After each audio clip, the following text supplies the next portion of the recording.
is the Nurses Doing GAMSAT podcast, brought to you by ThankFlip GAMSAT. We're here to teach you how to smash the GAMSAT, get into medicine, and become a flippin' great doctor.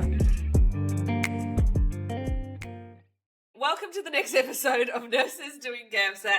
I'm super excited here today to be introducing our head tutor, Urvi. She has been on the podcast before, but I want to say a big welcome back.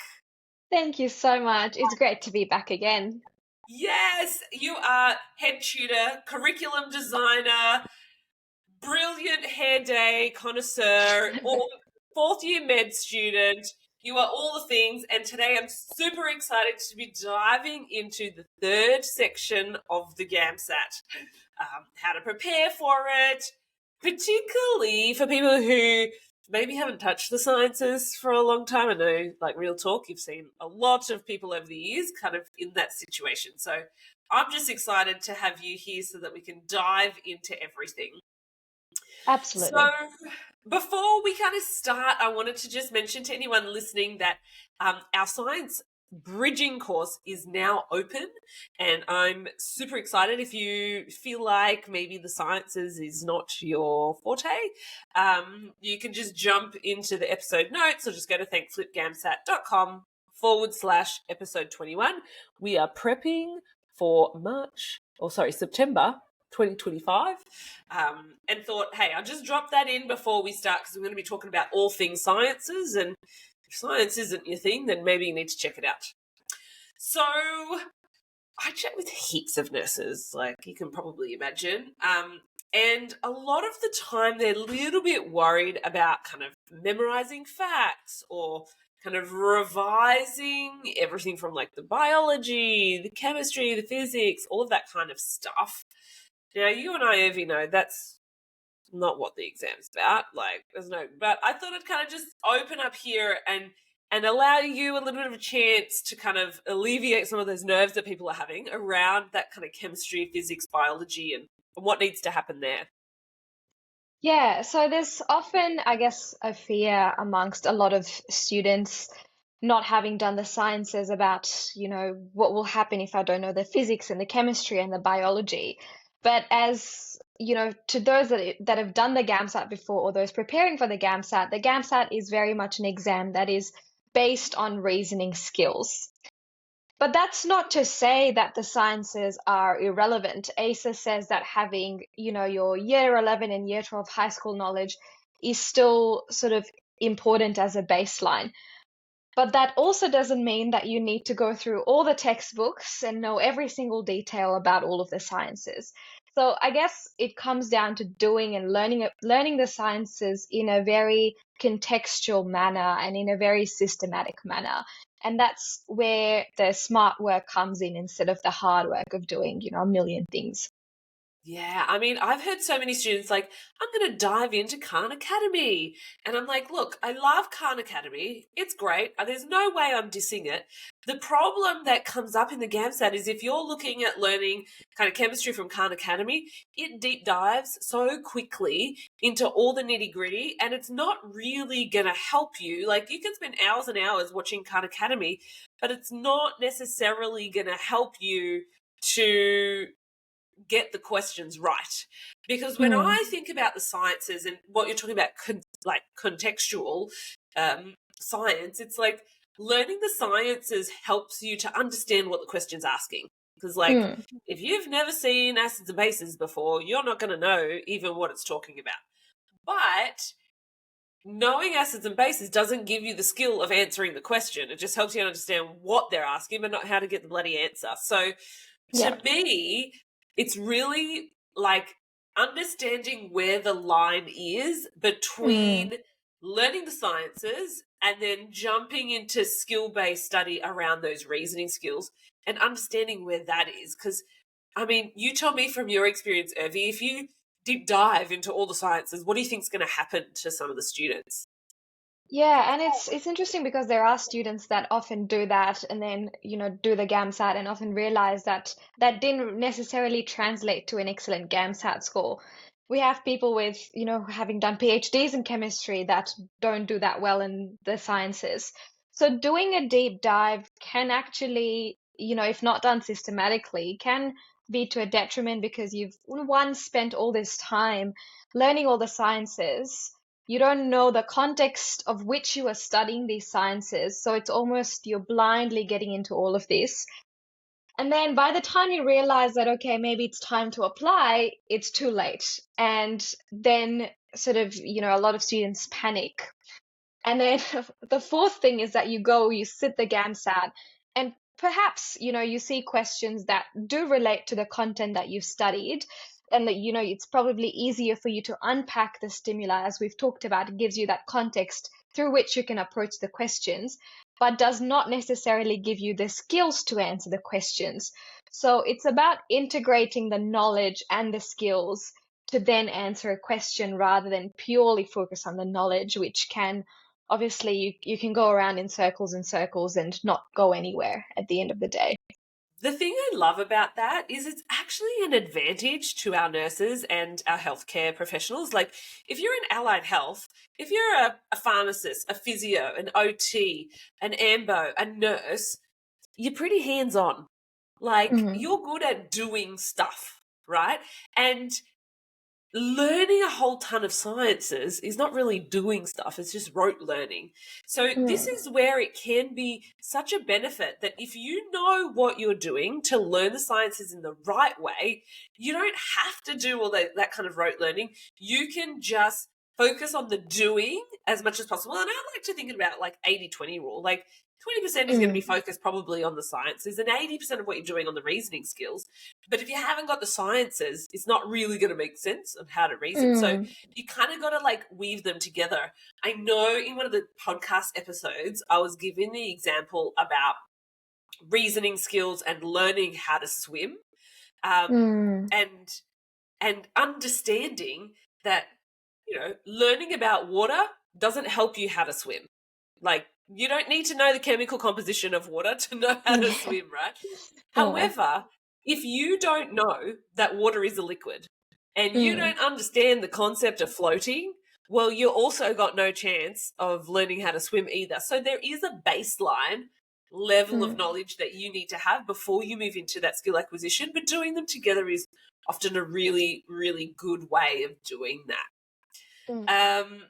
I know because we've been working with so many nurses, and when I say nurses, I mean nurses, healthcare professionals, any allied health. Some of my nurses come to me and they're like, I don't even know what some of those like science symbols mean. I don't know where to start. It's a really hard place when there's no particular curriculum that they kind of give you. What would you say about kind of starting? Like, what's a really good start point, Urvi, for people to get moving? Yeah, so often this, as we've talked about, the context is very important, and knowing where to go about it in a systematic way is also very important. So that is why we essentially created this bridging course for nurses, allied health people, and people even in this, with zero science background or 10 years off high school with a science background, but obviously it's been a while. The bridging course essentially is designed specifically for the GAMSAT context. So we've looked at, curriculum for year 11, year 12 science curriculum, talked to people that have done the GAMSAT, and obviously from my personal GAMSAT experience, picked out topics that are particularly relevant in the GAMSAT context that have repeatedly come up in exams, and built a curriculum around the sciences in a way that is structured, easy to understand, covers the extreme basics. For example, what does that symbol mean? How to multiply 500 and 629 in an easy way, and sort of broken all of that down. And as the classes progress, we go from the very basics to then ultimately at the end of the class getting students to do a GAMSAT style question or applying it in the context of GAMSAT style thinking. And that is what I have personally, from my experience, seen as very valuable to the students, because they go from completely having zero idea about a topic to then at the end knowing the language of that topic, but then also knowing the skills that come alongside. And it is a process that we class by class build on from one, from an easy topic to then a difficult one. So that's I guess that's where the course fits in, and that's how it translates to GAMSAT study. Oh, I love that. I know we've had like every type of profession, basically. I like pride myself because we've been doing this like 5 million years without giving my age away. We've been doing this a long time. So I know I've helped. Remember Bruno? He was like a theatre manager. We've had, so many nurses and allied health people. We've had Elizabeth, she was a professional cello player. We've had lawyers, and actually I helped a dentist get through it. So they had the dental degree, and then they wanted to do, the The max jaw facts, surgery stuff. yeah, Yeah, maxillof, that's it. So she needed to go from dentistry to also into med to do both. So we helped her get. So there's so many, and the reason why I'm telling you this is because look, my theatre manager didn't have any science background, and my professional cello player, like she went to university for the arts. Like she wasn't. In fact, I've got a student right now, Sue. She's an ex-builder. She's badass. I love her. She's like. You can imagine her on like the work site. She's a older, mature age student, let's say that. And you can imagine her like bossing everyone around, getting stuff done. And like Sue hasn't looked at the sciences for a long time. And so I think when you and the rest of the team are kind of coming up with the bridging course, that's who you have in mind, not just our nurses. And obviously it's very nurse inspired because we go through everything that we know that our nursing students haven't covered in their degree.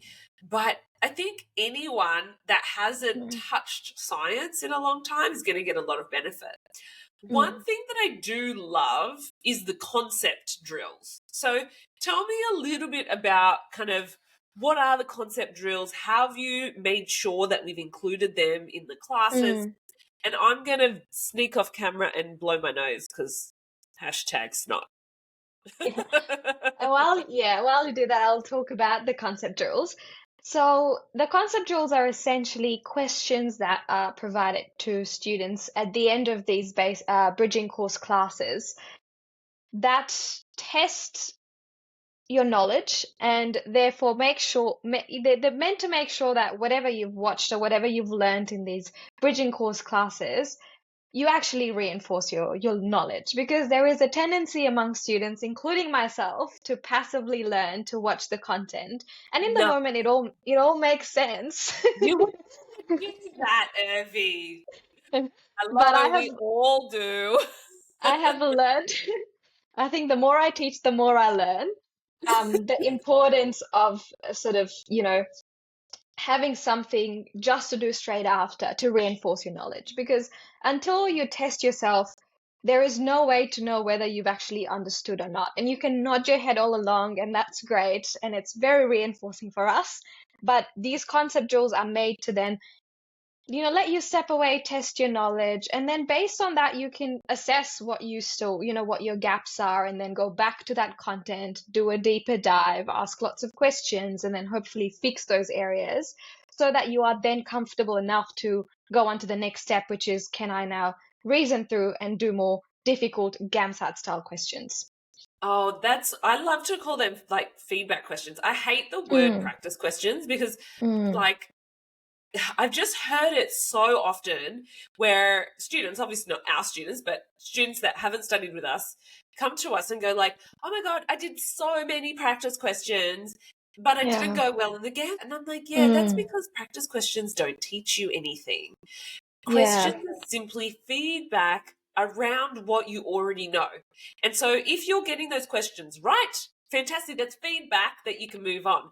But if you're getting the questions wrong, the feedback is, hey, you ain't got it right yet, and you got to go through learning that replicatable process again so that you can learn. And that's what I think the concept drills, where they become very important, because it's not just practice, practice, practice. It's like learn, look at some worked examples, let's do the conceptuals, let's get some feedback, and then we can move on to harder things after that. So I absolutely love it.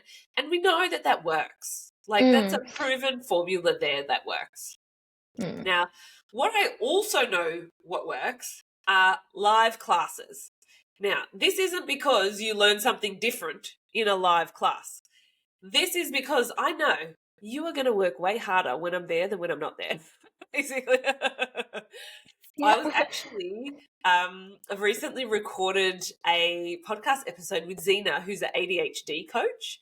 And so she was actually walking through how to make sure you get the most out of the time that you study, that you're not doing that, what you were saying, like that passive learning. Mm, And one of the things she said was having accountability to make sure you do the work and do it properly. yeah. So not saying you obviously don't have ADHD, but I think for many people that are listening, whether you do have ADHD or you don't, most people just work harder when there's someone around. Mm, And I know, obviously not everybody can make it to every live class, but I think having that element in there is super important so that you can just turn up, do the work, and then you don't leave with more homework. You leave having the work done. I love mm, that too. yeah. And of course, there is homework, but that is homework. It's not learning everything on your own all the time, which can Mm. be quite a hustle. Yeah, I think, like sometimes we underestimate, especially after COVID, the importance of live classes, in-person things. And having, t teaching personally these live classes, there's, as a tutor, a lot of benefit because number one, I can catch questions and doubts in real time. So I can tell if a student is struggling based on how much they're engaging, whether or not they're asking questions, what types of questions they're asking. And that gives me an opportunity to intervene early, but then more importantly for the student to realize that, okay, there might be an area of weakness here, and there is someone that has now picked that up, and I wouldn't have figured that out myself. And also live classes is not just me watching you, but it's all like a bunch of other students as well. And just that collegiality and working together, solving problems together also adds a sense of accountability to students because you know that no one's slacking off and everyone's on their live and everyone's asking questions. So it's more motivating for other students to ask and engage as well. Yeah, I find that I learn more sometimes from the questions that other people ask, where Mm, like I'm like, oh shit, I didn't think of that. Like, yeah. I wish I had. Like, there might be one or two steps in front of me, but then I'm learning the lessons at their pace because they're asking better quality questions than I am.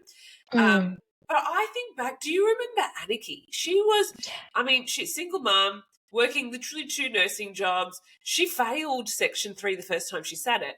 And then she jumped on board, joined the bridging course. She followed the process. That's what she did.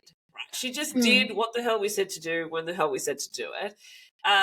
And she actually increased her score by 13 points in the next sitting.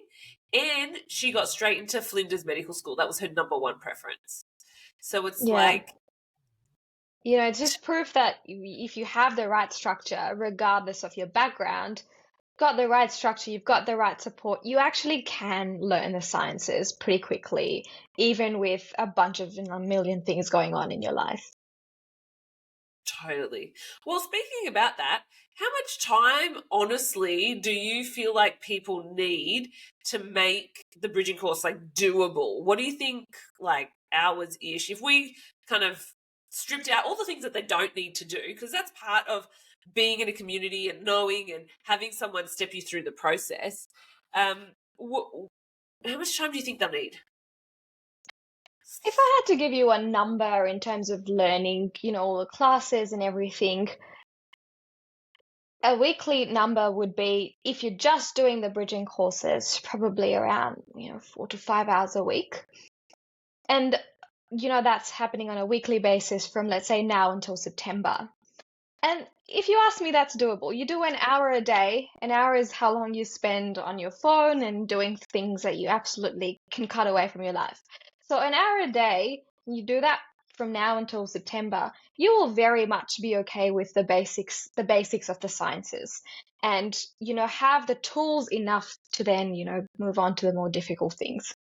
Yeah, and I think then on top of that, we've also got to think about section 1 and section 2 Mm, and also the reasoning, because learning the basic sciences is not the same as doing all of the reasoning.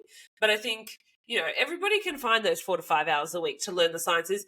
If you're going to do the GAMSAT, you're going to have to learn it. And it's going to take you way longer, I think, to do. If you were just looking up all of the things online, I feel like mm. sometimes if we try and get away with, just piecing it together ourselves, if you spend 10 hours doing that, well, 4 to 5 hours would be studying. 4 to 5 hours is going to be trying to find the stuff that you study, Yeah, right? and that's the thing. I guess it's also very hard for students and especially nurses with busy lifestyles to first of all even think about what's important and where to start and how to structure your own study and what resources to use and then what to pick out from everything.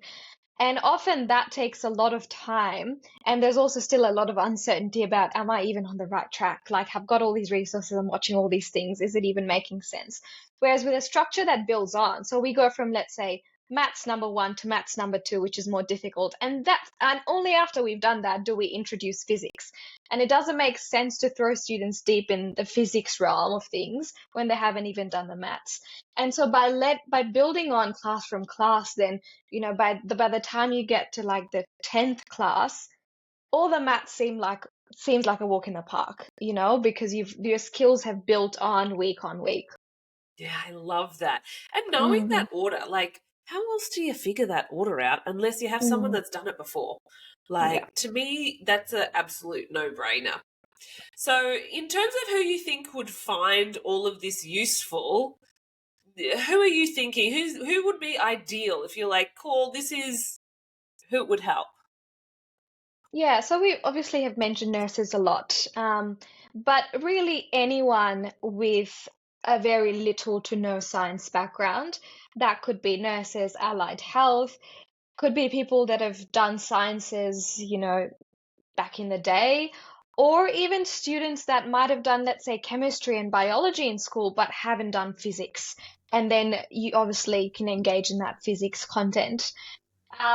It's also for students that have, done Section 3 or are scared of Section 3, um, or have done the GAMSAT and failed Section 3 or gotten a score that they're not very happy with.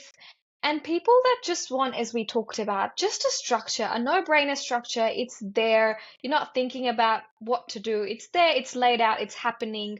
You have to just rock up, do the work, engage, and that, dust your hands. You don't have to do any of the big, annoying thinking part because we've done it for you, Oh, essentially. I love that. I also think people on a budget, because I mean, it's not, Mm, if you did a bridging course at uni and you did a physics bridging course, a chemistry bridging course, and like a biology bridging course, they're going to cost $1,500, 2 grand each. yeah, So if that easily. really adds up, you're looking at around $6,000. That's a lot of money for just one small area of the sciences without even including the maths and all of that kind of stuff. So if someone's on a budget, I feel like this is really good because it's everything you need in one place, all succinct, all directly focused for the GAMSAT, Mm. which is super exciting. Tell me a little bit about some students that you've helped along the way, whilst, because obviously we've been doing this for many years.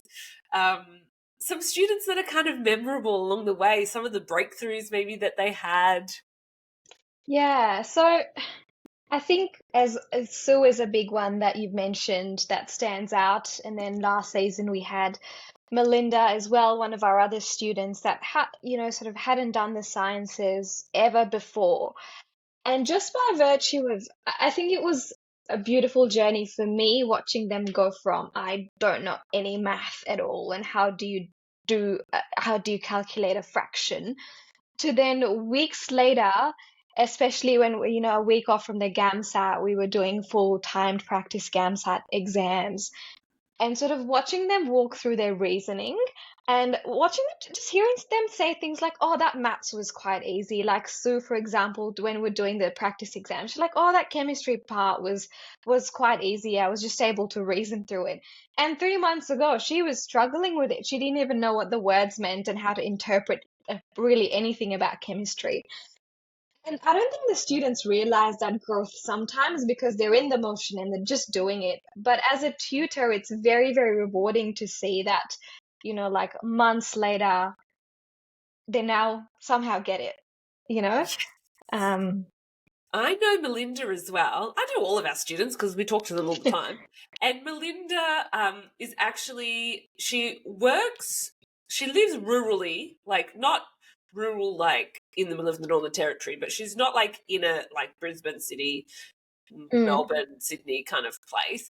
And she was working part time, but they kept on pushing her for more hours and more hours and more hours. mm, And she was like, I've got to kind of stop them and be like, stop, I need to focus on this. So it was really good for her to have those live classes because that was like, if she didn't, I think that she would be more inclined to just take on more shifts and take on more shifts because, I mean, they needed it. But she also, I mean, no one's going to go after your dream for you.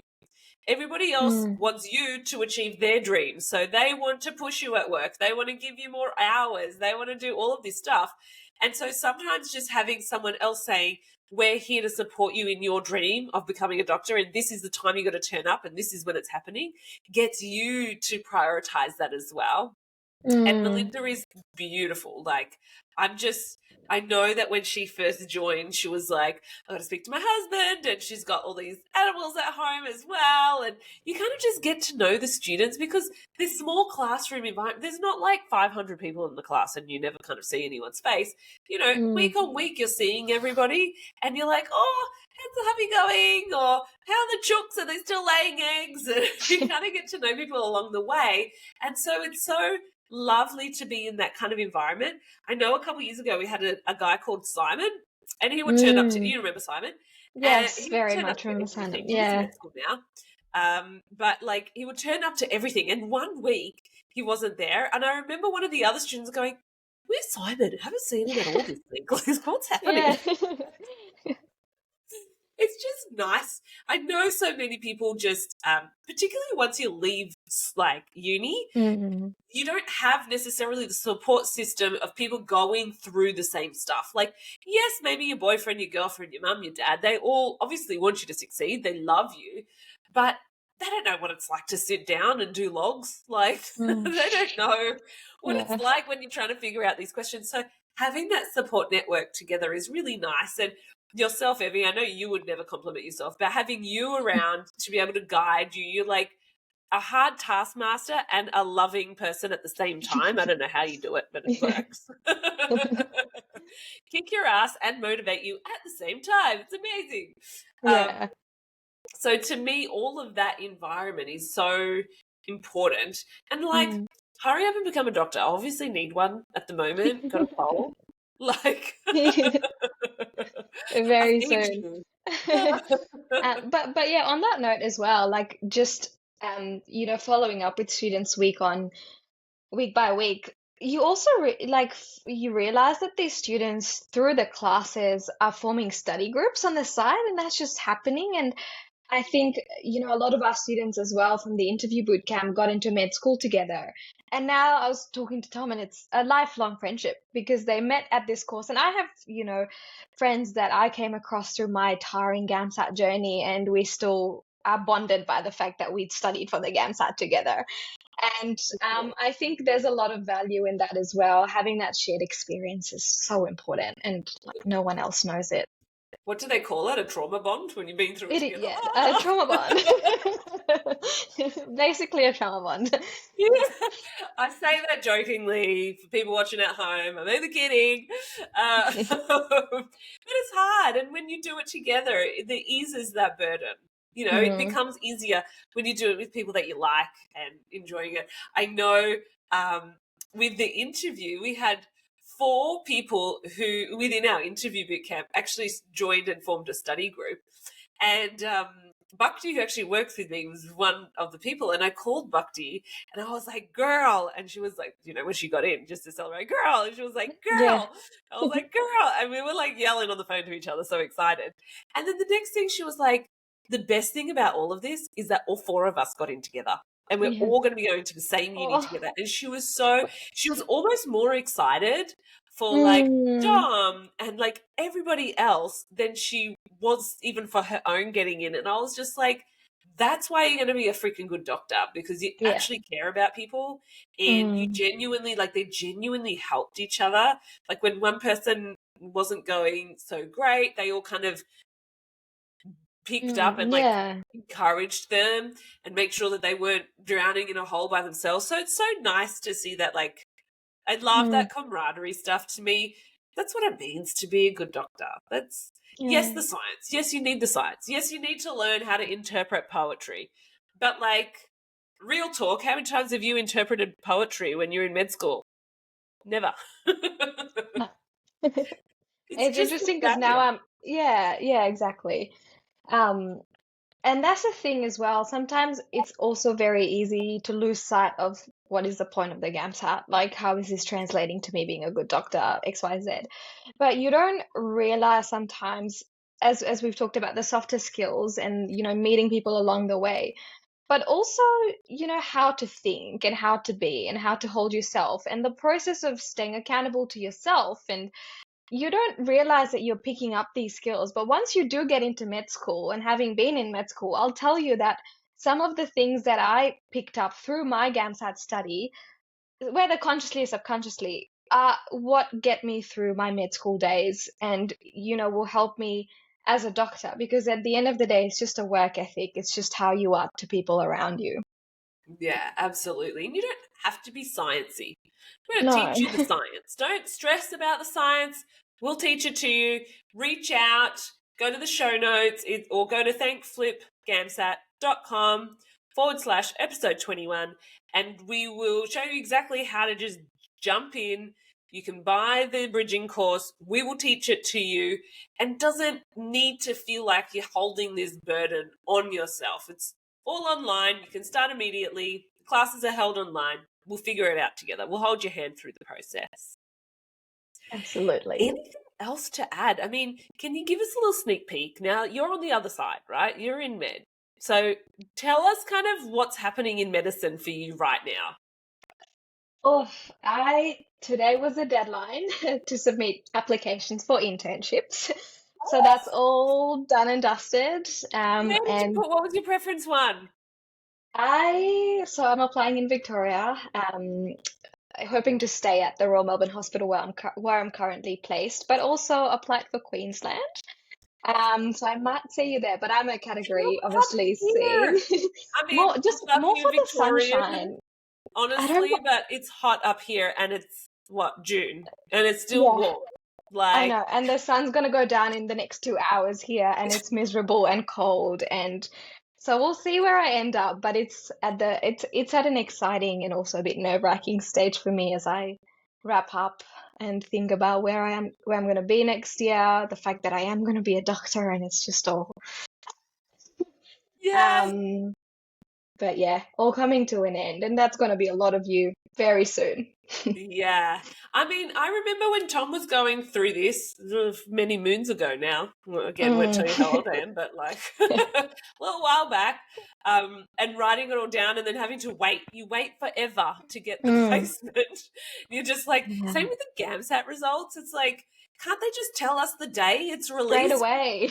Like, honestly, oh, Yeah. even if it's not straight away, just tell us the day so we're not thinking every day Mm, today's the day and then get disappointed. Um, mm. but I know that first kind of 3 months of the internship, he had surgery, which is pretty Oh, full on, rough. like, Yeah. first rotation. And he was Mm, getting to the hospital 7 a.m., doing all the ward rounds. He was like, fresh doctor, like, I fresh out of know. uni. And you can't run away from your responsibilities like you can as a med student. You can just say you have a tute and duck away, but now that you have a job and you're responsible, you just have to put up with it sometimes. But um, it's what we all want to do, and it's definitely what I want to do, and there's a lot of reward to it as well. Absolutely. I've heard from a lot of students that, Mm, like my nursing students, that the first couple of years in med, like studying, are challenging because they're quite Mm. content heavy. But Yeah. then the second half, so the third Mm. and the fourth year, because they already have so much like clinical experience and experience working with patients, easy, and they're like acing everything. So I'm like, Yeah. I feel like I know you don't have this background, but I feel like our nurses will be fine when they're at your stage.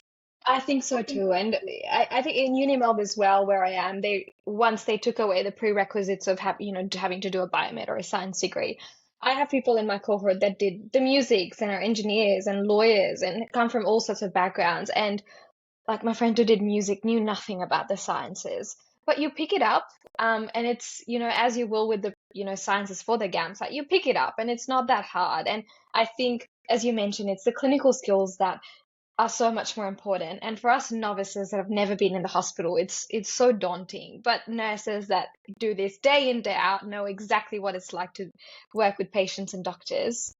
You'll be so much, many, many steps ahead once you are actually on placements and get into the workforce. Oh, I love that. So, any other questions for anyone that has, if you're listening at home, you have questions for Urvi or myself, jump into the Facebook page. Welcome you to send us a DM and ask questions, or maybe Urvi, you can give us, when you get your placement, you can tell us where you're going, which is exciting. Absolutely. I'm so excited for you. I mean, I'm very selfish in saying that I want you to come to Queensland. I'm sure Victoria wants to keep you too, but I think I want to come to Queensland. I mean, as a non-Queenslander who moved here when I was in my late 30s, I appreciate the more quiet, laid-back nature and Mm, less traffic. No one yeah, mentions less traffic. I I know. didn't say less crazy people on the road, though. I didn't hear anything. I heard sunshine, I heard beaches, I heard laid back lifestyle. I think that's all I needed. Yes, yes. Well, thank you for your time, Evie. It's so nice to catch up as usual. I'm excited to get our new students through the Me too. bridging course so that we can help them understand the sciences, introduce them to all the concepts that they need, make their life a little bit easier, and make the road to medicine just that little bit more fun. Yeah, Love it. absolutely. Looking forward to meeting everyone as well. Yes. You enjoy the rest of your day. Bye for now. Thank you. Bye. Hey, I have a cool gift for you, just for listening to the Nurses Doing GAMSAT podcast. We do some of our best work in our Facebook group called, you guessed it, Nurses Doing GAMSAT. It's free to join, and every day we're sharing actionable guides, tips and tricks, and really just how to smash the exam and get into medicine. You can join today by searching Nurses Doing GAMSAT on Facebook. Thanks for listening to another episode, and I'll see you next time.